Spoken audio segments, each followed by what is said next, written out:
Hola, ¿cómo estás? Muy buenas tardes, te doy la bienvenida una vez más a Todo Tiene un Porqué en la televisión pública argentina. Flamea detrás de mí la bandera francesa y es porque Francia es el país del cual estaremos hablando durante toda la próxima hora. Si hablamos de historia, de la larguísima y riquísima historia francesa, vamos a detenernos hoy en particular en un periodo que es básicamente la segunda mitad del siglo XVIII. Europa en ese momento atravesaba profundos cambios políticos que en el caso de Francia, como veremos, van a concluir con el fin de la monarquía. En el año 1756, Francia y Austria firman un acuerdo de neutralidad que se conoce como el primer Tratado de Versalles para oponerse a una flamante coalición entre Gran Bretaña y Prusia en lo que se llamó la Guerra de los 7 Años, guerra de la que también vamos a hablar. En ese contexto, la archiduquesa de Austria, María Teresa, propicia el casamiento entre su hija, María Antonieta, y el heredero del trono francés, Luis Augusto, que sería luego Luis XVI. Bueno, ese casamiento, por supuesto, se produjo y se trató de, un reinado que empezó cuando los dos eran prácticamente niños, Luis y María Antonieta, y fue además uno de los reinados más controversiales y repudiados de la historia francesa, y sabemos cómo terminó, con la revolución y con el rey y la reina en la guillotina. Pero no hablaremos solo de historia, hay mucho para hablar sobre Francia y de algo de eso te cuentan mis compañeros. ¿Cómo estás, Paloma Boxer? Muy bien, ¿vos, Juan? Bien, gracias. Vamos a charlar de uno de los íconos de la monarquía francesa y te diría símbolo mundial de opulencia, como es el Palacio de Versalles. Claro que sí. Palacio que está ubicado en la capital del reino francés, fines del siglo XVII, casi todo el XVIII, hasta la guillotina, y que hoy incluso lo podemos visitar, se encuentra abierto al público. Hay que ir a París, recorrer 17 kilómetros en tren, y ahí está el Palacio de Versalles, que lo vamos a ver en un informe. Y vamos a hablar bastante sobre María Antonieta, no te lo dije, pero vamos a hablar de este personaje tan particular de la historia francesa, una reina importada para Francia. ¿Cómo estás vos, Flor Ballarino? Muy bien, Juan, y también vamos a hablar con un invitado en piso de los grandes científicos e inventores franceses y de cómo las ideas, el pensamiento de la Ilustración influenció lo que es el desarrollo científico en Francia y esta apertura en materia de ciencia. Así que Francia, cuna de grandes científicos. Claro que sí, cuna de grandes científicos y cuna también de grandes escritores y escritoras, ¿no? Maximiliano Tomás, ¿cómo estás? Exactamente, Juan. Ya el siglo XIX, Francia había tenido sus grandes nombres dentro de la historia de la literatura. En el XX hay una eclosión, sobre todo la aparición también de escritoras en el firmamento de la literatura francesa. Para eso tenemos una entrevista con la periodista y escritora Silvia Hoppenheim, que nos va a hacer un recorrido por los grandes nombres de la literatura femenina en Francia. Y nos contarás también sobre algunos varones. Vamos a hablar de algunos varones también. Lo intentaremos. Bueno, metámonos ya en la historia francesa y en ese periodo en particular al que te decía. Recibamos a nuestra primera invitada. ¿Quién viene, Paloma? Nos visita Eleonora Cavazzini. Ella es licenciada en Historia, es profesora especializada en Historia medieval y moderna, participó en numerosos coloquios a nivel nacional y es autora de destacados artículos y traducciones en publicaciones locales y extranjeras. Muchas gracias, Eleonora, por estar con nosotros. Gracias a ustedes por la invitación. Bueno, antes de llegar a ese momento, segunda mitad del siglo XVIII, te promuevo que hagamos un recorrido por la historia antigua de Francia y ahí sí nos metemos de lleno con la Guerra de los 7 Años. ¿Te parece? Buenísimo. Ahí vamos. Esta fue entonces la historia antigua de Francia. El territorio que actualmente pertenece a Francia surgió a partir de la unión de varios pueblos que ocuparon la región durante la Edad del Hierro, principalmente el celta galo. En el primer milenio antes de Cristo comenzaron a llegar los griegos y los romanos, quienes fundaron colonias en la costa mediterránea como la actual Marsella. Durante siglos, los galos resistieron a los romanos, pero en el año 52 antes de nuestra era, las legiones de Julio César sofocaron una revuelta de numerosas tribus galas encabezadas por Vercingetorix. Luego de una dificultosa victoria, se instalaron allí, creando centros urbanos, expandiendo la fe cristiana e imponiendo su lengua. Cuando el Imperio Romano entró en crisis, debido a una serie de invasiones extranjeras y una rápida sucesión de gobernantes, llegó el fin de la Galia romana. Así, durante los siglos siguientes, el territorio se vio bajo una constante disputa entre el imperio y los pueblos germánicos. Con la caída del Imperio Romano, en el año 476, el territorio se vio invadido por los francos y otras tribus germánicas comandadas por los merovingios, que gobernaron hasta el 751, año en que fue reemplazada por los carolingios. El poder de esta dinastía alcanzó su apogeo con Carlomagno, quien amplió las fronteras del reino y fue coronado emperador del Sacro Imperio Romano Germánico en el año 800. A mediados de ese siglo, los vikingos invadieron Francia, asentándose en el valle bajo del Sena, donde luego formaron el Ducado de Normandía. Durante este período, el país se desunió, mientras que los normandos ganaban terreno. La fragmentación del poder político que resultó de la decadencia de los carolingios implicó que los reyes de Francia se vieran forzados a rivalidades y alianzas con los príncipes, quienes durante muchas generaciones fueron los verdaderos gobernantes de sus territorios. En el año 1066, desde su base en Normandía, Guillermo el Conquistador invadió Inglaterra y se convirtió en su rey. Además, se transformó en el gobernante más poderoso de Francia. Fue sucedido por su hijo, Enrique I, quien desarrolló una explotación unificada de patrocinio, castillos e ingresos para el Reino de Inglaterra y el Ducado de Normandía por igual. En 1135, Normandía pasó a manos del conde Geoffrey de Anjou, yerno de Enrique I, convirtiéndose en el corazón del imperio conocido como Plantagenet o Angevino. En 1152, Leonor de Aquitania, hija de Guillermo X de Aquitania, se casó con Enrique II de Inglaterra. Esta unión dejó un tercio de Francia bajo el control de los ingleses. La posterior rivalidad entre ambos países por el control de Aquitania y los grandes territorios ingleses en Francia se prolongaría durante 3 siglos. En 1337, la hostilidad desembocó en la Guerra de los 100 Años, como se llamó a la sucesión de batallas que se alargó hasta mediados del siglo XIV. El país fue invadido por los ingleses, pero los franceses expulsaron a los usurpadores de la mano de Juana de Arco. En la década de 1530, en Europa se extendió la Reforma y 3 décadas más tarde comenzaron las guerras de religión, un conflicto entre los protestantes franceses y la monarquía católica que duró 30 años. En 1643 subió al trono Luis XIV, el Rey Sol, quien a partir de 1672 involucró al reino en una serie de costosas guerras contra los Países Bajos, Austria e Inglaterra. Si bien el rey logró ampliar el territorio de Francia, la dejó casi en bancarrota. Además, el soberano mandó a construir el Palacio de Versalles, una obra faraónica que también implicó centralizar el poder del Estado francés. Con el fin de reponer el dinero de las arcas, se aplicaron impuestos que causaron enorme pobreza en la población, dejándola en una situación de extrema vulnerabilidad. Mientras tanto, pese a que la fe en la razón, la ciencia y el arte se difundían cada vez más, las ambiciones por controlar territorios fuera de Europa generaron una serie de disputas entre las potencias que desembocaría en uno de los conflictos bélicos más grandes que hubiera atravesado el viejo continente hasta entonces.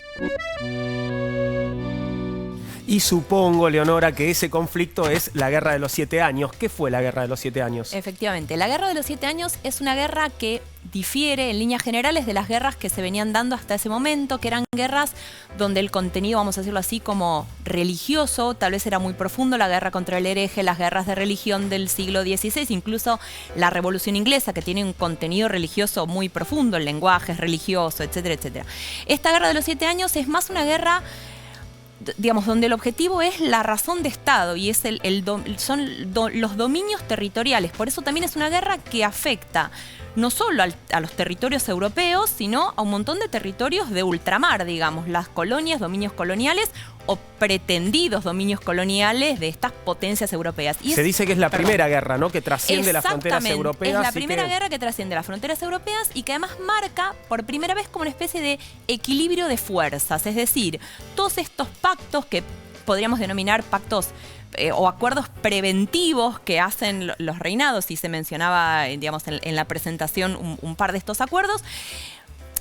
Los historiadores dicen, necesariamente esto va a conducir a una guerra. Sí, el Federico II se alía con el rey inglés y entonces, viendo esta situación, María Teresa de Austria se alía con el rey de Francia y entonces la zarina rusa se alía con María Teresa frente al otro, inevitablemente se está armando. Esto va a desembocar en una guerra. El punto es que esta guerra no afecta solo al territorio europeo, digámoslo así, sino también que va mucho más allá, digamos, trasciende las fronteras de Europa, involucra a gran parte, digamos, del mundo conocido. ¿Qué países participaron de esta guerra y cuál fue el rol de Francia? Bueno, Francia en esta guerra está, paradójicamente digo, porque en realidad habían sido enemigos durante mucho tiempo, aliado con la casa, digamos, de Habsburgo, que son la casa de los Austria. digamos, participa Francia, participa la otra gran alianza, digamos, es Prusia con Inglaterra, participa Rusia. Los territorios en disputa son varios territorios, además esto, no ubicados solamente en Europa. Sí, Silesia es uno de los territorios en disputa, pero también lo es. Los territorios, por ejemplo, que disputan Francia y Gran Bretaña en sus colonias de América del Norte, lo que actualmente es Canadá y la costa este de Estados Unidos. Y ahí se combatió también. Ahí se combate también. Hay territorios en disputa, por ejemplo, en la India, en Filipinas, en toda la costa occidental de África. Es decir, que las zonas a disputarse son varias. El resultado de la guerra en realidad es como...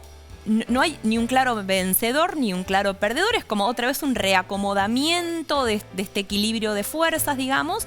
Sí es cierto que para Francia supone un agravamiento de la situación económica porque en realidad hay toda una serie de recursos que se emplean en el mantenimiento del ejército, de los soldados, el armamento, etcétera, etcétera, que va como a hundir aún más la situación económica de Francia, digamos, lo que hace el tesoro francés, digamos. Hacer la guerra es caro, ¿no? Hacer la guerra es caro, mantener estos enormes ejércitos es caro, sobre todo desde el momento en que ya desde hace un tiempo esta parte, digámoslo así, estos estados, como también indicaba el informe antes, estos estados centralizados, que podríamos denominar con pretensiones absolutistas, porque hablar de un estado absolutista es como el modelo ideal. Hablamos de estados con pretensiones más o menos logradas de absolutismo.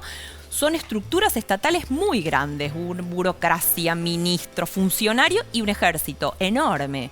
Mantenimiento del armamento de los soldados, es decir, sí, hacer la guerra es caro. ¿Y qué fue el Tratado de Versalles en este sentido? El Tratado de Versalles es un tratado justamente preventivo que hace María Teresa de Austria, que es la archiduquesa de los Habsburgo, digamos, que pacta con el rey francés, que en ese momento es Luis XV, que es el abuelo de Luis XVI, frente al acuerdo que a su vez habían hecho el rey inglés y Federico II de Prusia. Ellos se alían, digamos, es esto, es como toda una serie de movimientos defensivos como previendo una guerra que se piensa inminente. Es como el primer tratado de los muchos que se van a firmar en Versalles a lo largo de los siglos que siguen después. ¿Y cómo podemos presentar a quienes van a ser los reyes de Francia? Luis Augusto por un lado y María Antonieta por otro. María Antonieta por otro. Luis Augusto es el nieto de Luis XV. Luis XV reina muchísimos años en Francia, en el siglo XVIII.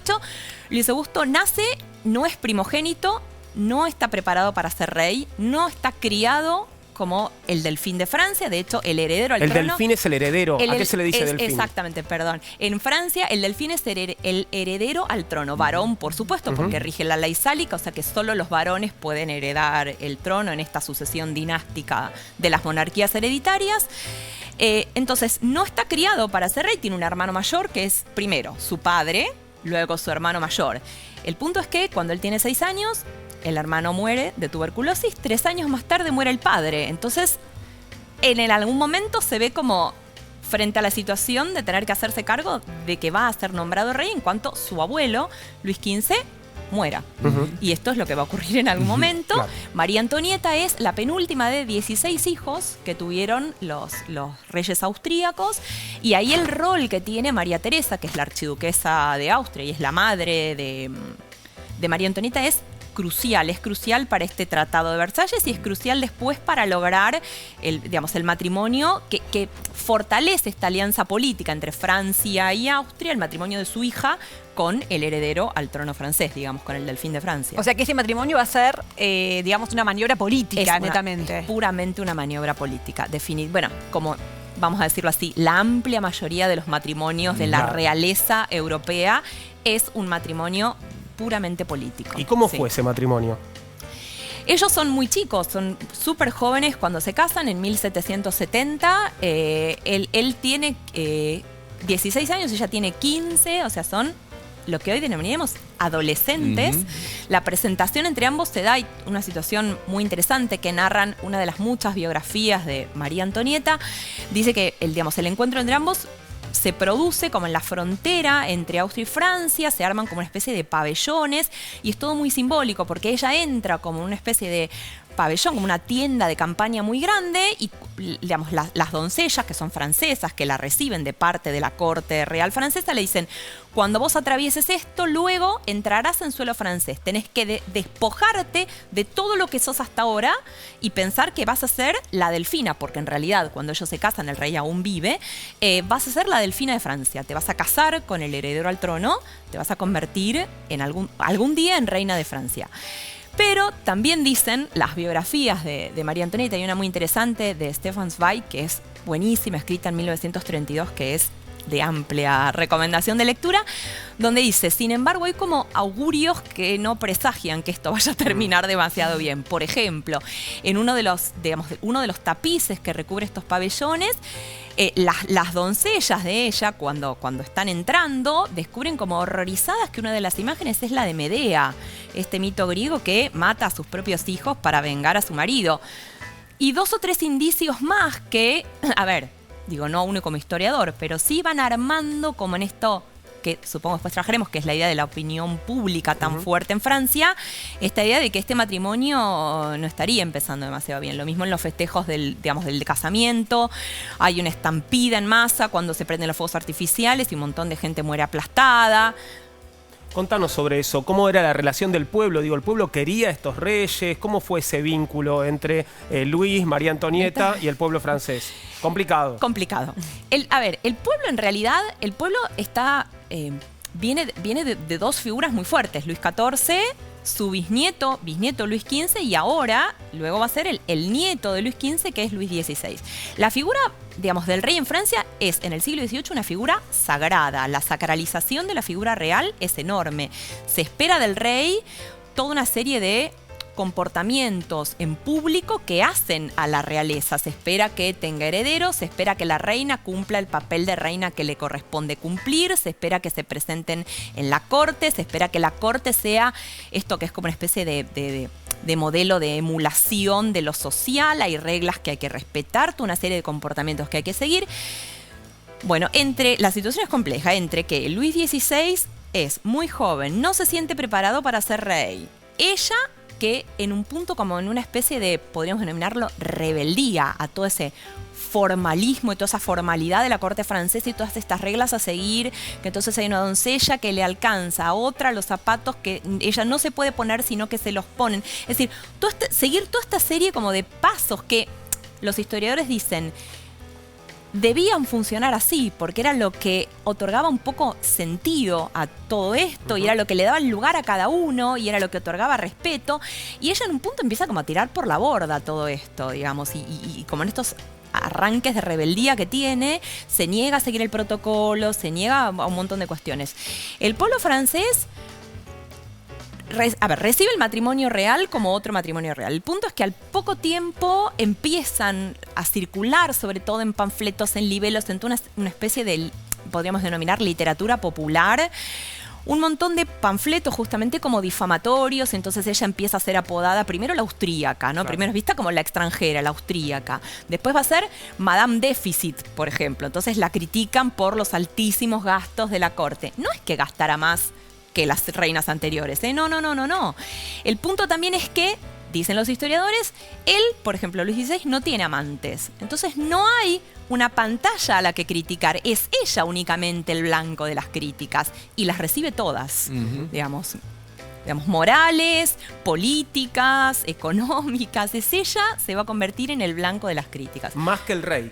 Muchísimo más que el rey, muchísimo más que el rey. Más aún, si pensamos que el matrimonio tarda como 6 años en ser consumado, no hay un heredero a la vista, está peligrando la sucesión dinástica. Entonces digo, esta situación también es una situación de mucha tensión, digámoslo así.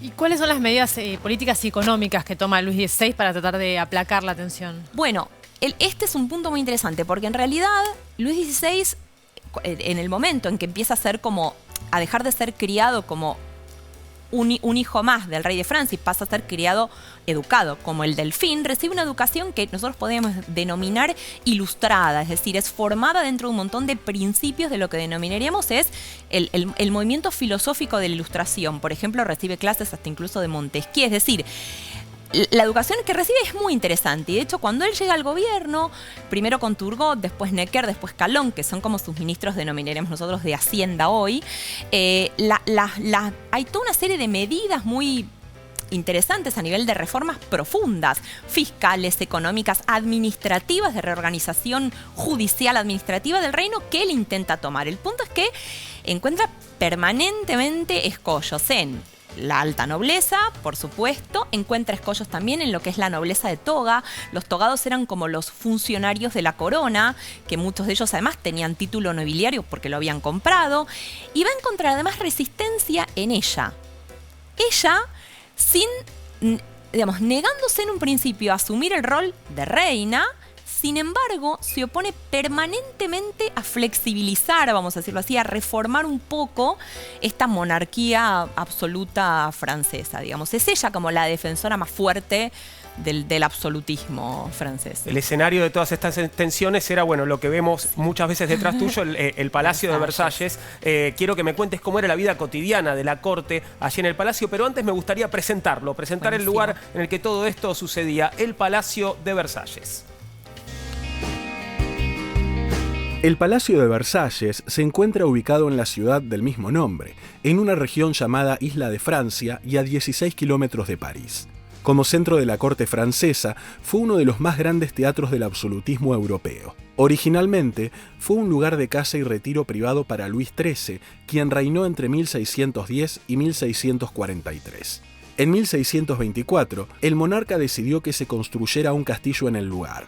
Bajo el reinado de Luis XIV, la residencia se transformó entre los años 1661 y 1710 en un complejo inmenso y extravagante, rodeado de jardines estilizados y donde cada detalle de su construcción tuvo la intención de glorificar al soberano. El Palacio de Versalles fue declarado residencia real oficial de la Corte de Francia en 1682, pero fue abandonado después de la muerte de Luis XIV en 1715. Sin embargo, en 1722 fue devuelto a su estado como residencia real, lo que se extendió durante los reinados de Luis XV y Luis XVI. El sitio fue prácticamente destruido después de la Revolución Francesa, permaneciendo en este estado durante mucho tiempo.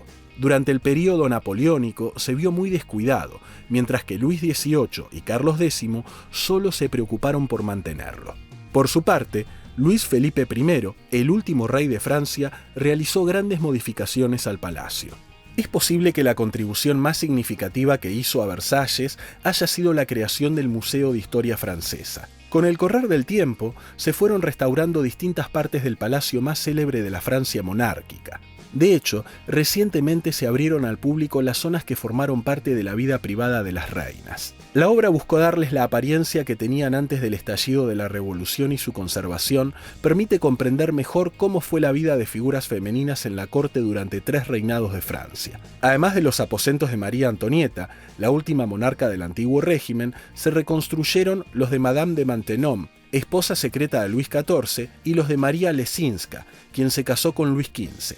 La residencia de María Antonieta dentro del palacio constaba de 4 habitaciones coloridas, cargadas de flores, figuras bañadas de oro y pinturas que adornaban el techo. Su dormitorio, el lugar donde pasaba más tiempo, era un espacio público al que las cortesanas acudían para atenderla. Allí debían dar a luz en público, con el propósito de que la corte pudiera observar que el recién nacido era fruto verdadero de sus entrañas. Este apartamento refleja la vida de las mujeres de la monarquía francesa, instaladas en espacios muy expuestos a los ojos de los personajes políticos de la época. Por su parte, también se restauraron los aposentos de Madame de Maintenon. Ella primero fue amante de Luis XIV y luego se convirtió en su esposa secreta en 1683 tras la muerte de María Teresa de Austria.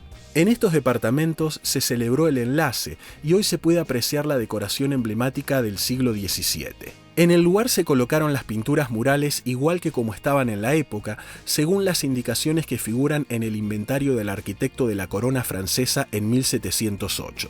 En cuanto a María Lesinska, pasó 42 años en Versalles, lo que la convierte en la mujer que más años habitó en el palacio. Esta aristócrata polaca desposó a Luis XV en 1725 y fue la última reina de Francia que murió en el trono. Además, fue la abuela de los 3 últimos monarcas del país, Luis XVI, Luis XVIII y Carlos X. Su huella indudable en Versalles la convierte en una precursora de la arquitectura. En su caso no se buscó tanto la restauración de sus aposentos, sino mostrar su gusto gracias a las obras que fue atesorando o que pintó ella misma. Así, las diversas restauraciones le devuelven a Versalles el esplendor del que supo gozar en su momento de mayor auge. Brevemente, Leonora, ¿cómo era vivir en Versalles en el siglo XVIII? Bueno, vivir en Versalles era vivir expuesto a la mirada del otro permanentemente. Versalles no solo es la residencia de los reyes, también es la residencia de gran parte de la corte real. Entonces, todos los movimientos son públicos, digamos. Ellos están expuestos a los ojos de los demás permanentemente. Ahora, lo que hace María Antonieta, cuando se casa, él viene a ser Luis XVI, le regala el Petit Trianon. Y ella, otro edificio dentro del complejo de Versalles, y ella decide como armar ahí como su propio lugar, un lugar privado al que nadie tiene acceso. Entonces eso también en un punto los aleja a ellos de la gente, digamos. Esto de permanecer prácticamente encerrados en Versalles. Casi no van a París, no tienen contacto con el pueblo, digámoslo así, representado en el pueblo parisino, por decirlo de alguna forma. También los va aislando, digamos, y va como a contribuir en un punto como a este proceso de desacralización primero, deslegitimación después de la autoridad monárquica, que es un poco lo que nos va a conducir, a la revolución más adelante. Que es a lo que iba a preguntarte. Todo está como preparándose para el final de este reinado, ¿no? Hay, digamos, a ver, cuando los historiadores analizan la Revolución Francesa, piensan como en diversos procesos que tienen que ser analizados a la par, procesos de largo plazo, mediano plazo y la coyuntura más inmediata. Hay procesos de largo plazo como la deslegitimación, la desacralización de la autoridad monárquica, la crisis económica que viene sufriendo Francia, en el Tesoro Real, estos intentos de reforma frenados, por estos sectores nobiliarios, y después hay como una coyuntura muy específica que es, por ejemplo, las últimas malas cosechas que hay en los años previos a la revolución, que son el intento de imponer impuestos a la tierra a los nobles, que es lo que desencadena una revolución que de todas maneras no se inicia como una revolución popular, sino es una revuelta nobiliaria, es una revuelta contra el rey de parte de los nobles. Luego avanza, lo irrefrenable de un proceso revolucionario, que abre puertas que uno no sabe a dónde llevan. Ese proceso irrefrenable llevó a la guillotina a María Antonieta y te contamos esa historia. Ya lejos del trono monárquico y de los lujos del Palacio de Versalles, María Antonieta acompañó a su esposo a la prisión y aceptó con resignación la separación de sus hijos. 7 meses después de la ejecución de Luis XVI, en 1793, fue trasladada a la Conciergerie, en París, donde permaneció encerrada en una celda sin luz, aire o abrigo. Allí estuvo vigilada todo el tiempo y sus nervios estuvieron a punto de quebrarse en vísperas del juicio. Calificada de azote y sanguijuela de los franceses, compareció pálida y fatigada ante el tribunal revolucionario. Su juicio comenzó el 14 de octubre de 1793 y fue acusada de satisfacer sus caprichos desmesurados, arruinando las finanzas del país, de conspirar contra Francia y de promover intrigas de toda especie, incluso de haber mantenido una relación incestuosa con su hijo Luis Carlos, delfín de Francia. Frente a la acusación de haber corrompido a sus hijos, primero guardó silencio y luego, dirigiéndose hacia el público, exclamó: «Apelo a todas las madres que se encuentran aquí». El tribunal deliberó durante 2 días y finalmente la declararon culpable de alta traición como viuda del Capeto. La mañana del 16 de octubre de 1793, todo París estaba en las calles. A las 10:30 de ese día, Jacques-Louis David, el pintor de la Revolución, realizó un boceto de María Antonieta camino al patíbulo. Mientras la llevaban sentada en una carreta para ser ejecutada en la guillotina, el artista, cómodamente instalado en la terraza del café La Régence, en la parisina calle de Saint-Honoré, la dibujó con aspecto demacrado, sin ningún atisbo de aquel esplendor o belleza que ostentó durante su controvertido reinado. María Antonieta caminó hasta su muerte en medio de abucheos e insultos. Con las manos atadas a la espalda, se dirigió al cadalso para cumplir con la pena de muerte. Tenía 37 años de edad.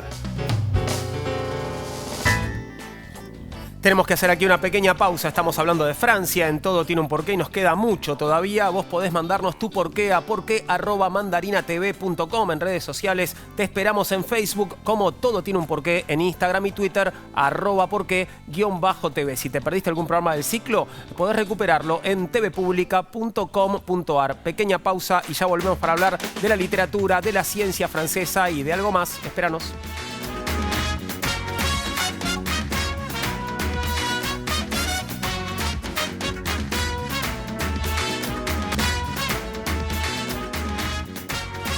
Continuamos con Todo Tiene un Porqué. Hoy estamos hablando de Francia y llega el momento de dedicarnos a los grandes científicos que nos dio Francia, y para eso recibimos a un nuevo invitado. ¿Quién viene, Maxi?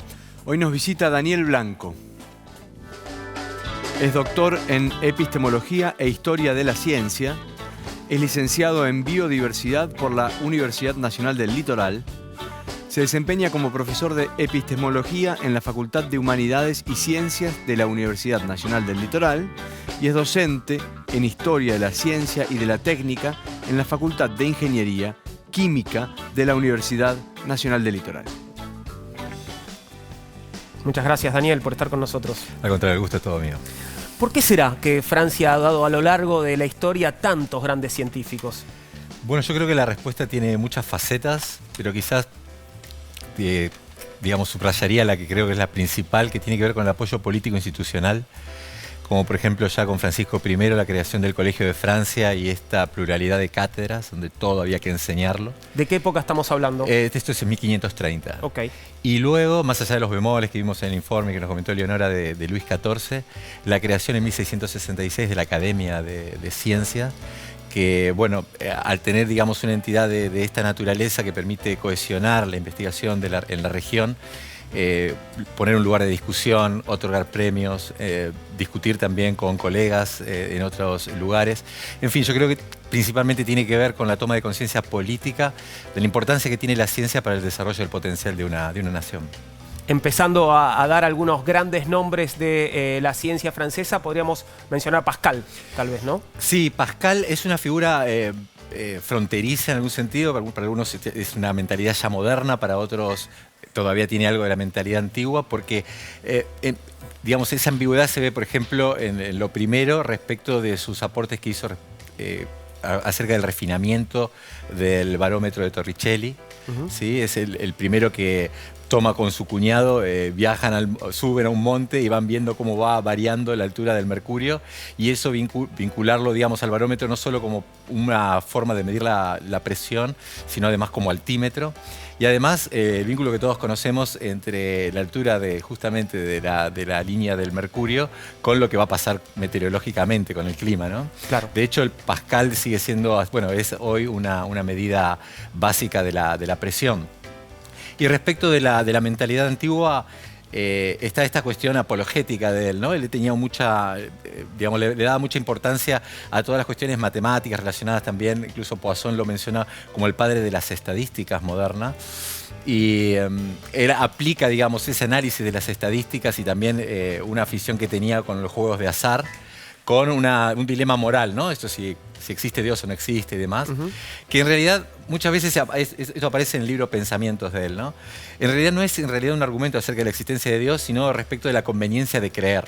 Claro. ¿No? Entonces dice, se llama así el argumento del apostador, ¿no? Es como que pierde más el que no cree que el que cree, en caso de que Dios exista, si no da lo mismo. Y Daniel, ¿a qué se llamó, por ejemplo, revolución científica en Francia y cómo influyó esta revolución en los pensadores y en los científicos de los siglos XVI y XVII? Bien, hay que ver ahí, elucidar un poco qué cuenta como revolución, cuán grande tiene que ser el viraje en la historia del pensamiento para que uno diga, estoy frente a ella, poder identificarla como tal. En el ámbito de la ciencia, claramente algo pasó siempre en Europa, pero ya fuera de Francia, en los siglos XVI y XVII, con el Commentariolus y luego sobre la revolución de las orbes celestes de Copérnico, no meramente respecto de quién gira alrededor de quién, sino también al respecto del tamaño del universo. O sea, no solamente no estamos en el centro, sino que estamos en un lugar muy pequeño, y eso, bueno, tiene una justificación geométrica, ¿no? Que tenía que explicar, digamos, Copérnico, como no pudo hacer Aristarco, la razón por la ausencia del paralaje, ¿no? Pero hay algo interesante con Copérnico, y es que tiene que ver, digamos, es un libro que inicia una revolución, una gran revolución, pero no es un libro estrictamente revolucionario, dice Thomas Kuhn cuando habla al respecto. ¿Por qué? Porque él sigue respondiendo de un modo singular que hasta entonces, salvo Aristarco, nadie había hecho, una misma pregunta que él no se atreve a cuestionar, que es platónica, ¿no? Esto de qué combinación de órbitas circulares regulares debo esgrimir para dar cuenta de la trayectoria aparente de los planetas. Ni siquiera Copérnico ataca la pregunta, simplemente da una nueva respuesta. Hay que llegar hasta el genio de Kepler unas décadas después para que se pase a cuestionar la pregunta. Ujú. Noten también, digamos, quería subrayar cómo el solo hecho de suponer una pregunta limita el tipo de respuestas que van a ser consideradas como adecuadas para responderla. Y eso ya te encorseta, te guía la investigación. Entonces, esto que pasa en el siglo XVI y luego diría en el siglo XVII con la aparición del telescopio, es como una primera ficha de dominó que hace que se caigan muchas otras. Y eso no va a ser algo que se va a hacer de la noche a la mañana, ¿no? Como, digamos, viéndolo desde un punto de vista macro, sino que es algo que lleva un par de siglos. Pero uno puede, cuando uno se concentra en alguna disciplina en particular, uno puede encontrar ahí eventos que también uno podría tildar de revolucionarios y que sin embargo duraron solo un par de décadas. Y para contestar respecto de lo de Francia, acá se inscribe, por ejemplo, los aportes de Lavoisier a fines del siglo XVIII, que rompe con la teoría del flogisto, una teoría que venía de la escuela alemana, de Stahl, y que se enseñó durante varias décadas en las universidades francesas, alemanas y también inglesas. Y bueno, yo diría alguna cosa que por ahí no se suele subrayar, que es a comienzos del siglo XIX, con las discusiones entre Saint-Hilaire y Georges Cuvier acerca de la anatomía comparada, que marca toda una línea de investigación que después iba a ser completada en Inglaterra por parte de Darwin. Llegaste más o menos del siglo XVI al siglo XIX. En el medio pasamos por el siglo de las luces. Vamos a presentarlo y seguimos conversando. Daniel, ¿qué fue el siglo de las luces? Se llama siglo de las luces o ilustración a un movimiento intelectual renovador que abarcó todas las áreas de la cultura, la filosofía, la religión, la economía, la política, la ciencia, la técnica y el arte. El nombre alude a que son las luces de la lógica, la inteligencia y el conocimiento las que deben iluminar al mundo, sacándolo de su oscurantismo. La Ilustración comenzó en Europa el año 1685. Luego se diseminó a sus colonias y abarcó casi la totalidad del siglo XVIII. Esta corriente intelectual representó una importante modernización cultural como resultado del progreso y de la difusión de los nuevos conocimientos científicos y las nuevas ideas asociadas a él. Muchas de estas ideas se diseminaron gracias a la invención de la imprenta de Gutenberg en 1453, lo que permitió que la Iglesia perdiera el control sobre los libros que se copiaban, un trabajo que hacían los monjes en los monasterios. El cuerpo teórico de la Ilustración permitió comenzar a pensar en la renovación o transformación de lo que empezó a llamarse Antiguo Régimen. Este movimiento le dio enorme importancia a la razón, criterio por el cual el hombre puede comprenderlo todo a través de su inteligencia. Así, es real solo lo que puede ser entendido por la razón o razonado, y lo que no debe ser rechazado por falso e inútil. A su vez, creía que el conocimiento y la razón harían progresar a la humanidad cada vez más, permitiéndole avanzar siempre hacia un futuro mejor. Este movimiento nació en Gran Bretaña, donde se dieron algunos de sus rasgos fundamentales. Sin embargo, el lugar que la acogió como ningún otro, donde se asentó y prosperó, fue en Francia. Esto fue posible gracias a la difusión de Voltaire, que sentía admiración por la cultura y las tradiciones inglesas. De esa época fue la enciclopedia de Diderot y d'Alembert, que se publicó por primera vez en 1751 y hasta 1772, reuniendo un total de 28 tomos. Entre 1776 y 1780 se editaron 7 tomos complementarios. El total de la obra reunió unos 60.000 artículos sobre temas tan diversos como matemática, astronomía, física y química, preparados por 160 especialistas, entre ellos Montesquieu y Rousseau. Fue la primera vez en la historia que se hizo una obra literaria colectiva tan importante, que sin embargo, debido a su alto precio, se restringió a un público minoritario. Esta corriente tuvo gran repercusión en Europa y dio pie a que se produjera un sinfín de cambios en la mentalidad de los individuos, así como la transformación política. Con sus ideas se dio fin al poder del clero y de la aristocracia. La Ilustración fue la primera cultura laica de Europa, por lo que combatió a las viejas creencias. Así, el hombre ilustrado se enfrentó a las doctrinas inamovibles de la Iglesia y buscó conocimientos a través de las nuevas formas de pensamiento. Este racionalismo condujo a luchar contra las supersticiones, sobre todo, implicó cuestionar seriamente la caza de brujas, poniéndole fin a estas prácticas. A su vez, el iluminismo fue la ideología que surgió a la par de una nueva clase social que se volvería cada vez más poderosa, la burguesía. Si bien durante el siglo de las luces se sostenía que el hombre fue creado para ser feliz, según la mentalidad burguesa, esta felicidad debía basarse en la propiedad privada, la libertad y la igualdad para que fuera auténtica. Así, apelar a igualdad alude a la igualdad económica, sino a la política y legal, es decir, igualdad ante la ley y la justicia. Por otro lado, estimaban que la historia supone la evolución progresiva de la humanidad. Es decir, con el transcurso de los siglos, el hombre se va perfeccionando continuamente, ya que acumula conocimiento. De esta manera, llegaría el momento en el que la historia construiría a la sociedad perfecta, y fue de suma importancia para los movimientos políticos de fines del siglo XVIII, especialmente la Revolución Francesa. Te propongo, Daniel, te proponemos una pequeña selección de grandes nombres de la ciencia francesa para que nos cuentes un poquito. Bien. ¿Qué inventaron, por ejemplo, los hermanos Montgolfier? Justo están detrás tuyo. Genial. Bueno, los hermanos son los inventores del viaje en globo. El primero de los dos hermanos en trabajar al respecto fue Joseph. Y al principio medio frustrado porque lo intentó hacer con hidrógeno, que había sido sintetizado por Cavendish hacía poco tiempo, porque el globo perdía rápidamente el gas y no funcionaba. Hasta que un día, según relata anecdotariamente varios biógrafos, mientras esperaba que una prenda se secara al lado de un hogar, veía que la prenda se levantaba por efecto del aire. Aunque él en principio no se lo atribuye al aire caliente, sino que cree que tiene que ver con el humo. Claro. De hecho, llegó a hipotetizar que cuanto más fuerte el hedor del humo, y eso llevaba a qué cosas tengo que quemar para generarlo, mayor liviandad tenía, lo cual también estamos hablando del siglo XVIII, tiene que ver también con un clima de época, porque esta propiedad de la liviandad es justamente la que se le atribuye al flojisto. Claro. Bueno, empiezan a experimentar, a hacer globos cada vez más grandes y bueno, finalmente a probarlo. Hacen experimentos entre ellos alrededor de comienzo de la década de 1780, hasta que finalmente en 1783 empiezas con los experimentos públicos, que involucró, por ejemplo, y esto frente a ojos reales, estaba María Antonieta y también Luis XVI, elevar un gallo, un pato y una oveja, y luego a finales de 1783 finalmente deciden probar con humanos. Siempre los animales primero, ¿viste cómo es, no? Y la idea es, bueno, ¿y quién se sube ahí, verdad? Claro. Entonces la idea fue ofrecerle a un par de reos que estaban condenados a muerte, a decirles que si sobrevivían a la experiencia, estarían liberados de la condena. ¿Sobrevivieron?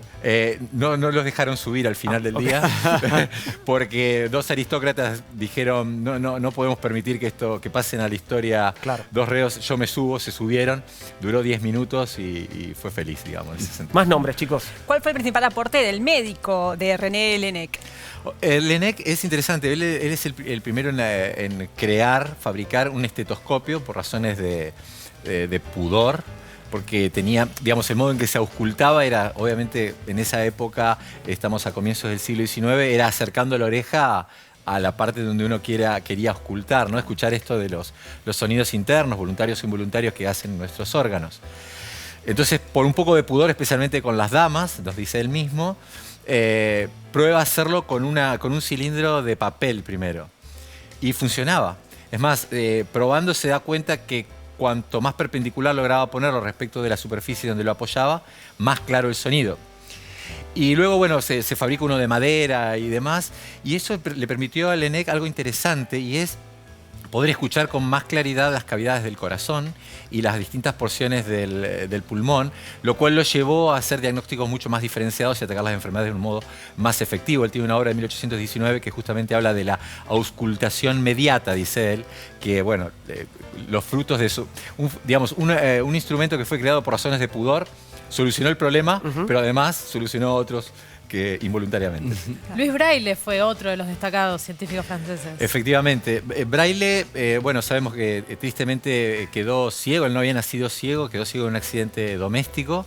Y bueno, su padre lo envía, digamos, a una institución especializada para personas que son ciegas y sordas. Y ahí uno de sus mentores, cuando él tenía 13 años, lo familiariza con un sistema militar de comunicación que tenía que ver con cuestiones táctiles. Y ahí es donde se prende la mecha, digamos, y él empieza a trabajar al respecto y a desarrollarlo, ¿no? Lo que hoy conocemos como el sistema Braille. ¿Y cuál fue el aporte de Marguerite Perey en relación a la tabla periódica de los elementos?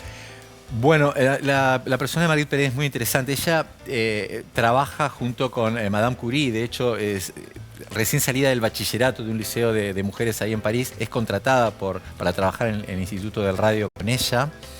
Y recientemente habían aislado un elemento inestable que se llama actinio, que tiene el número atómico, es el número 89. Y bueno, ella trabajó durante cerca de una década con este elemento, con el actinio. Y también hay que decir que ya en el siglo XIX Mendeleev había previsto la existencia del acacesio, llama él, que es un elemento que todavía no había sido descubierto, pero que él suponía que existía, que estaba después del cesio dentro de los metales alcalinos. En los años 20 ya un ruso dice haberlo descubierto y le pone como nombre Rusio. Luego un natural de Virginia, Fred Allison, dice lo mismo y le pone Virginio. Y son dejados de lado porque al final, por fraudes o por inexperiencia, al final eran falsas noticias.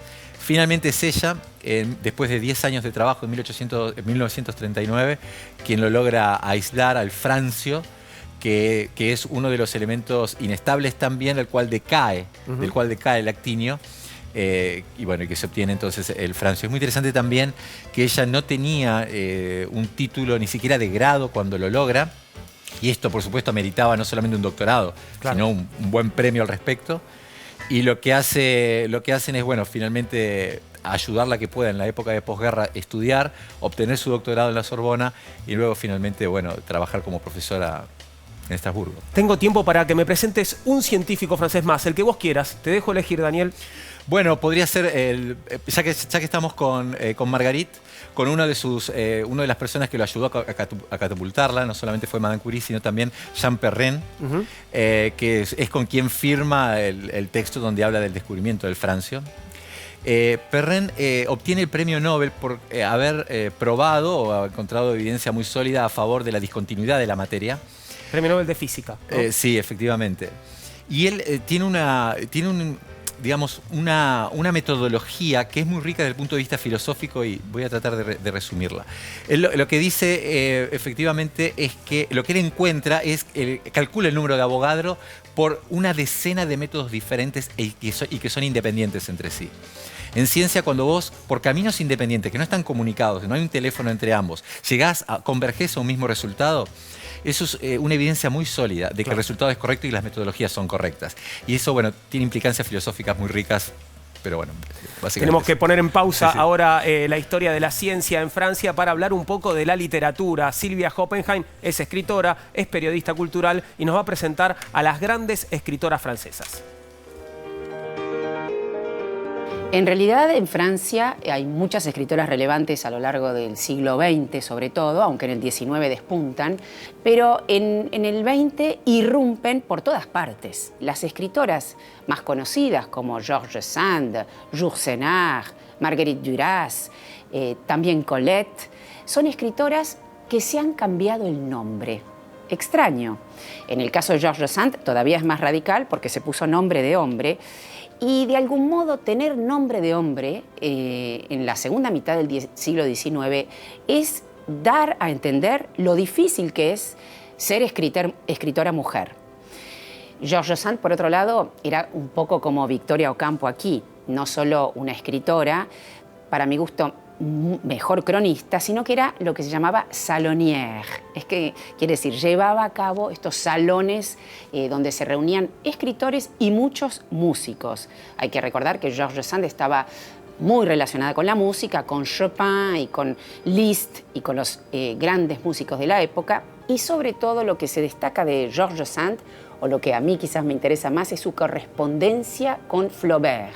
Ahí vemos el encuentro de dos escritores con E para los dos. Luego pegamos un salto al siglo XX y también arranca con una escritora que va a conmover los pilares de la moda, de la cultura y de la literatura.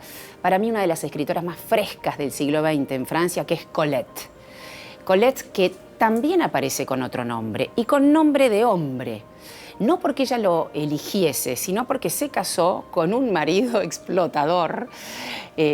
y que en realidad contrataba a escritores fantasmas para publicar su propia obra, y ya que se casó con una escritora joven y realmente muy talentosa como era Colette, ella las primeras novelas que publica las firma con el nombre del marido, o sea, Willy.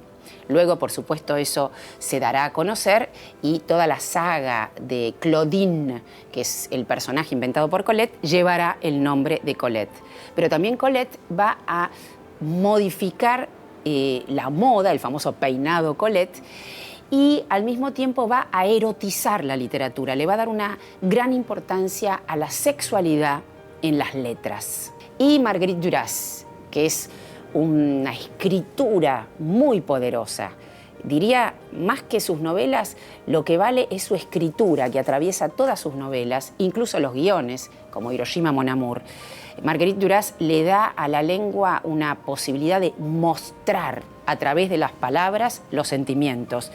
Y es una escritora que va a modificar un poco el contrato de lectura desde el siglo XX hacia el siglo XXI.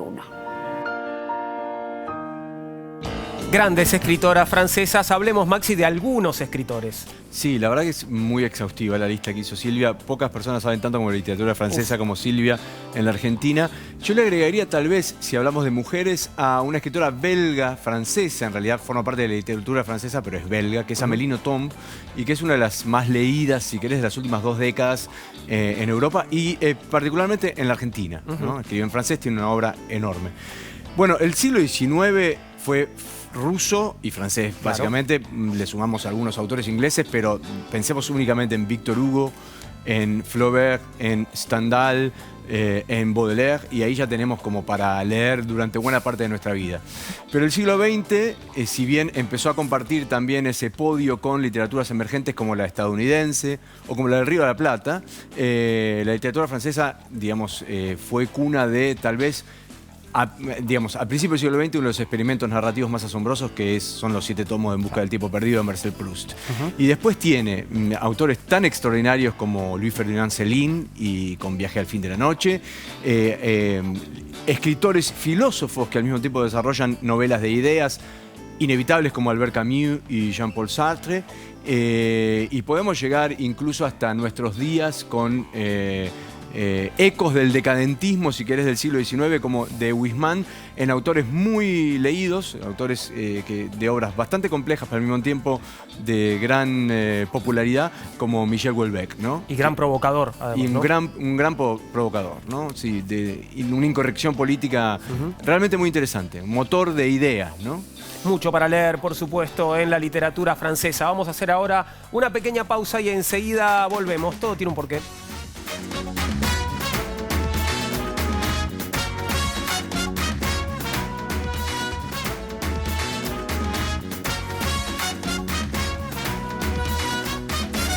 Llegamos al final de nuestro programa de hoy sobre Francia. Esperamos que lo hayas disfrutado. Hay tanto para leer e investigar sobre este país. Eleonora, Daniel, muchas gracias a los dos por haber venido. Fue un placer escucharlos. Paloma, Flor, Maxi, volvemos a encontrarnos en nuestro próximo programa porque tendremos más preguntas y más respuestas sobre otros temas, porque todo tiene un porqué. Hablamos de Francia y esto es un hit del momento en Francia. Franco-belga es ella, se llama Angèle y su canción es Oui ou non, sí o no, así se llama. Y esto suena en Francia en este momento. Ciao, gracias. J'ai pas de quoi recharger et ça n'arrive que moi. Je voulais faire des stories qui t'étaient dédiées. Je sais pas te dire pourquoi. Regarde comment je souris. Regarde encore. Je veux savoir ce que t'en dis. Quand je souris trop fort.